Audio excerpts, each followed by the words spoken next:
The night was alive with a hum of chatter, the soft clinking of wine glasses, and the gentle glow of chandeliers hanging from a high ceiling. It was a grand affair, an event where elegance met extravagance, and every detail gleamed with perfection. Guests moved through the ballroom like stars in a carefully orchestrated dance, their laughter spilling into warm air, their eyes sparkling with anticipation. I stood by my wife's side, my hand resting lightly on her waist, feeling her soft touch as we shared a quiet moment amidst the crowd. Bushra looked radiant, her dress shimmering like liquid silver, catching the light with every graceful step she took. She smiled at me, a smile that I had seen 1,000 times before, yet still made my heart flutter like it was the first time.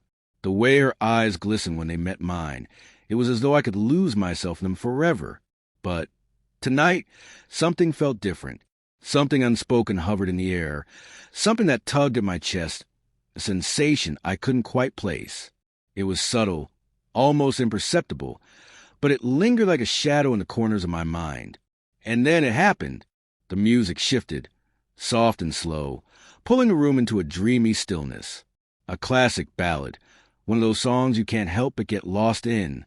For a brief moment, the world outside the ballroom seemed to vanish, leaving only the rhythm of the song and the warmth of Bushra's presence beside me. She rested her head gently against my chest, her perfume sweet, delicate, filling my senses. I could feel her breath against my skin, each exhale a silent promise of the love we'd built over years. I smiled down at her, our bodies swaying in time to the music, and for a moment, I felt like we were the only two people in the world. Everything felt perfect, the kind of moment you want to freeze in time. But then, the soft chime of a voice broke through the spell. "May I have this dance?" I looked up to find him, Adrian, standing there, his hand outstretched. A slight smirk played at the corners of his lips. He was a familiar face, someone who'd been in and out of our lives for years. He wasn't a stranger, yet tonight, he felt different.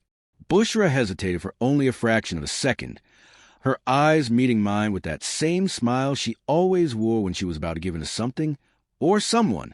"Of course," she said, her voice warm, almost too eager.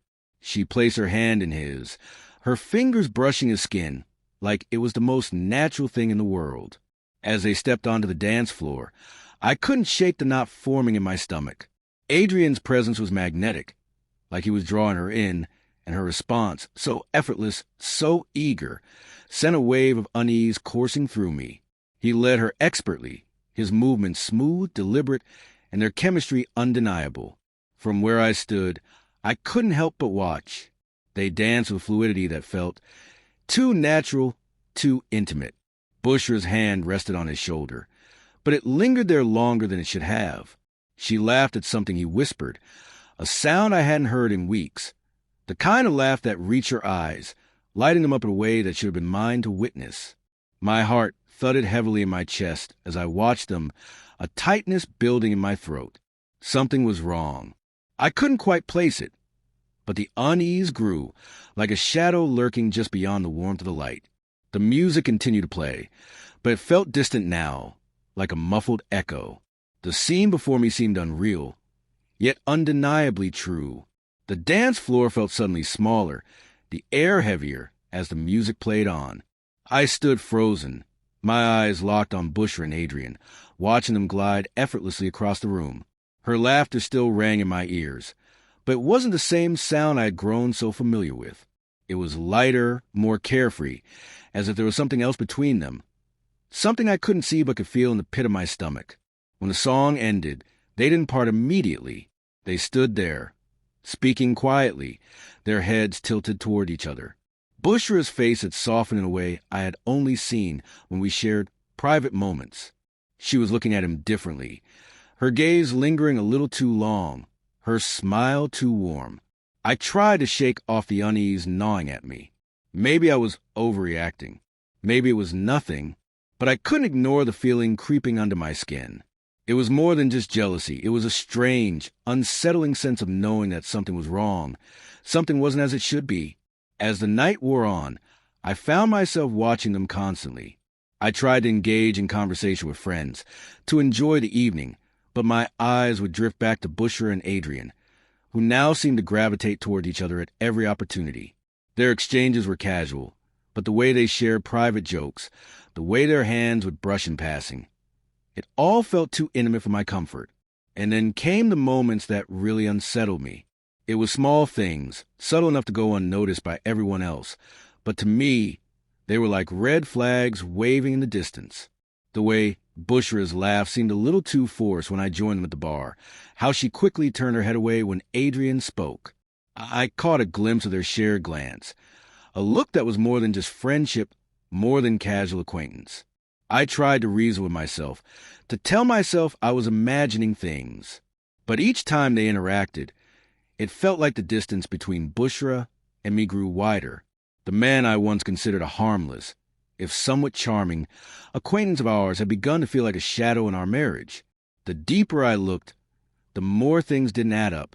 I excused myself to the restroom, hoping the cool air would calm my racing thoughts. But when I stepped out of the bathroom, I saw Bushra and Adrian talking in the hallway, just beyond the doors leading to patio. I stopped in my tracks, a lump forming in my throat. They were standing close. Too close. Bushra's back was to the wall, and Adrian stood directly in front of her, his face inches from hers. Their conversation was quiet. Too quiet, but I could see the tension in their body language. The way Adrian's hand rested just above her waist.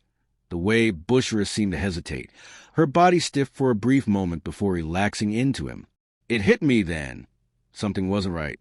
I'd been blind to it before, but now the truth was impossible to ignore. The way they moved, the way they were so comfortable with each other, it was all wrong. I had been so focused on trying to understand the subtle shifts in Bushra's behavior that I hadn't noticed how Adrian had been slowly slipping into her life, into our life. I couldn't stand it any longer. I needed to know the truth. I walked up to them, my heart pounding in my chest, every step a battle against a fury building inside me. Is everything okay here?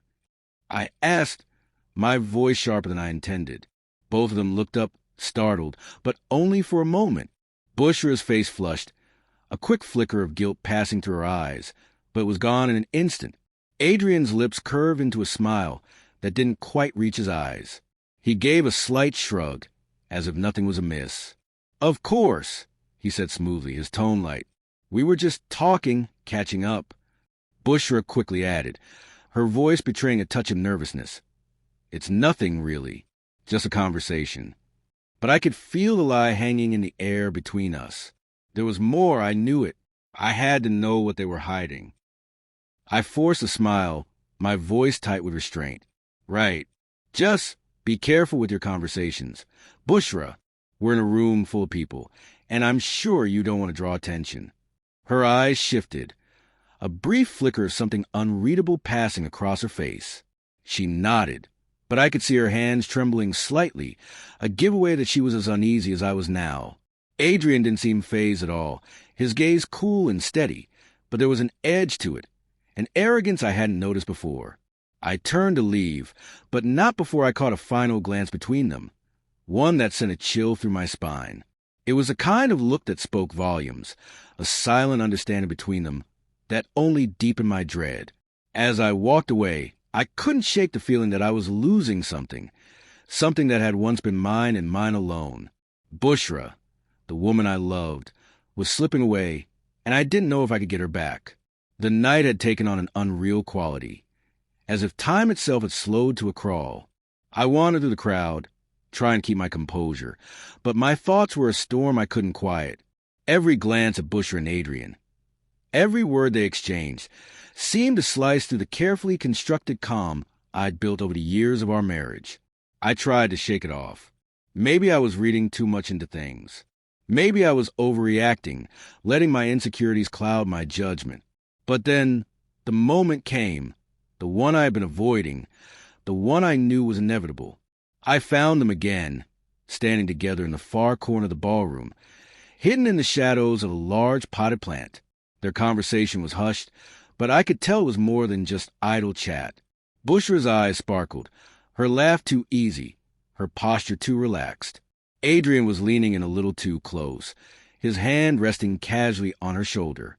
The scene felt like a private moment shared between them, one that didn't belong in a room full of people. I couldn't take it anymore. I felt the tension coil inside me, tightening with each passing second. I marched toward them, my footsteps steady but filled with the weight of everything I had been holding back. "Bushra," I said, my voice a little too loud, drawing their attention.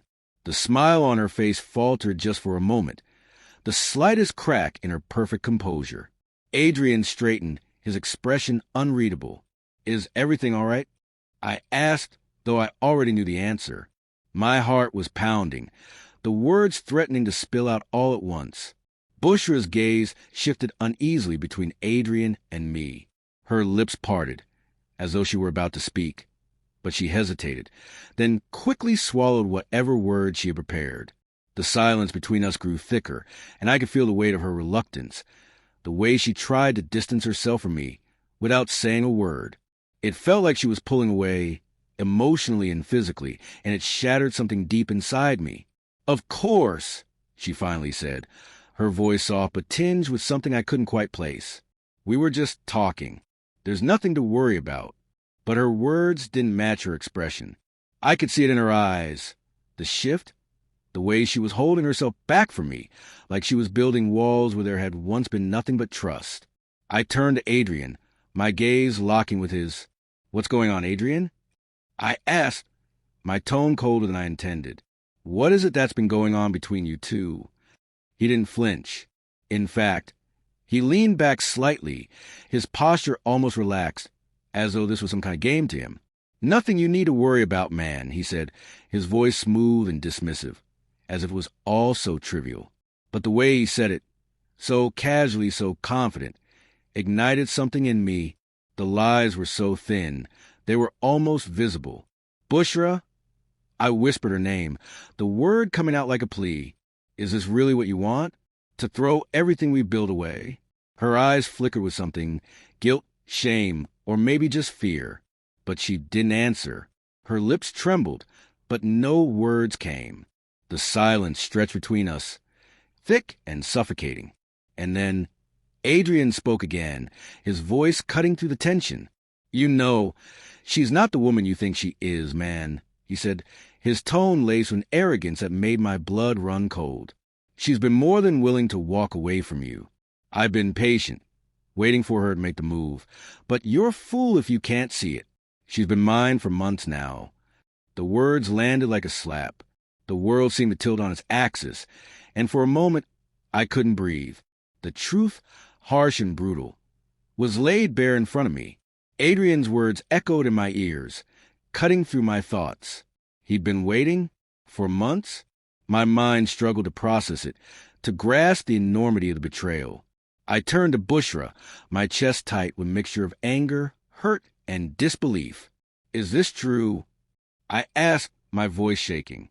"Have you been with him? All this time?"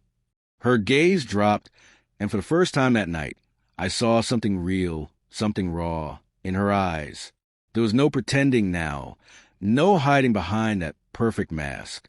She nodded, her lips pressed into a thin line, her face pale and drawn. I never meant for it to happen like this," she said quietly, her voice trembling. "It wasn't supposed to go this far, but I couldn't stop myself. She paused, as though the words were too painful to say. "I was lost. I thought I could pretend, but I couldn't anymore. I'm so sorry." The apology fell hollow, like the last breath of something that was already gone. I could hear the sincerity in her voice, but it didn't change the fact that she had crossed a line I hadn't even known existed until now. I wanted to scream, to demand more answers, but something inside me snapped. The words that had once been so easy to say love, trust, forever felt meaningless now. The room was spinning, the music still playing, but it all seemed so distant, so irrelevant. I looked at Adrian, his smug expression now a massive victory. He had won. And I, standing there, suddenly realized just how much I had lost. The silence between us stretched on, thick and unbearable. Adrian's presence lingered like a shadow in the room, but it was Bushra's eyes that held me captive. Her gaze, filled with mixture of regret, and something else, something darker spoke volumes. I needed to understand. I needed to know how we got here, how everything fell apart when I thought we were invincible. I never planned for this, Bushra began, her voice barely above a whisper. She stood, arms crossed tightly over her chest, avoiding my eyes. You were always so focused on your work, your ambitions. I was waiting for you, for us. But every day, I felt like I was waiting for something that never came. She paused, gathering the words, her eyes misting over. I loved you, I really did. But somewhere along the way, I stopped feeling like I mattered to you. We grew distant. I could feel it, but I didn't know how to bridge the gap. And then Adrian, he was there. He saw me, really saw me. Her voice trembled as she continued. At first, it was nothing, just small conversations. A touch here, a glance there, but it felt alive. I hadn't felt alive in so long. With you, I was a part of something, but with him, I felt like I was seen. He didn't demand anything of me. He gave me attention, affection, something I hadn't felt in years. Her face crumpled as she choked back a sob. It didn't start as an affair, but it turned into one, and the longer it went on, the harder it became to stop. I was so confused. I didn't want to hurt you, but I was already gone, and I couldn't face it until now. Her confession hung in the air, bitter and raw, like the final word in a conversation that had ended long ago. I stood there, numb, the weight of Bushra's words pressing on my chest. Every word she spoke seemed to peel away another layer of the life we'd built together, exposing the raw, jagged edges of something I wasn't sure I could repair. I wanted to scream, to shout at her, to make her understand the hurt she had caused. But the rage, the heartbreak had all twisted together in a knot too tight for words. I looked at Adrian, standing smugly in the corner, like this was some game to him.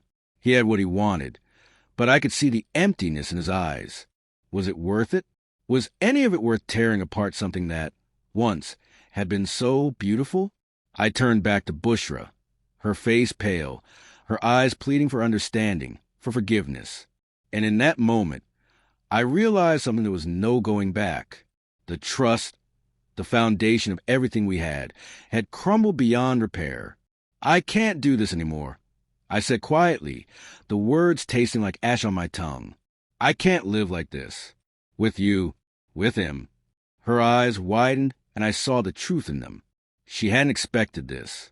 She thought I would fight for us, fight for her. But I couldn't. Not anymore. I turned and walked away, leaving the past and her behind. The future was unknown, but it was mine to decide now. As I walked away, the sound of the party faded behind me, swallowed by the growing silence inside my mind. The music, once lively and full of promise, now seemed like an echo from another lifetime. A lifetime where trust was unshakable, where love was easy and effortless. But that life, it seemed, had disappeared the moment Bushra danced with Adrian, and I had no idea how to reclaim it. The cold night air hit me as I stepped outside, my lungs filled with the crisp sharpness of a world I no longer recognized. The weight in my chest hadn't lifted, but the decision had been made.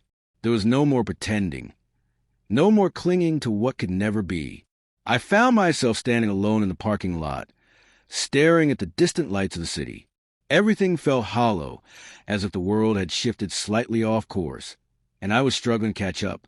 The life I had known was gone, taken by a moment's betrayal, by the choices I failed to see, and by the person I had trusted most.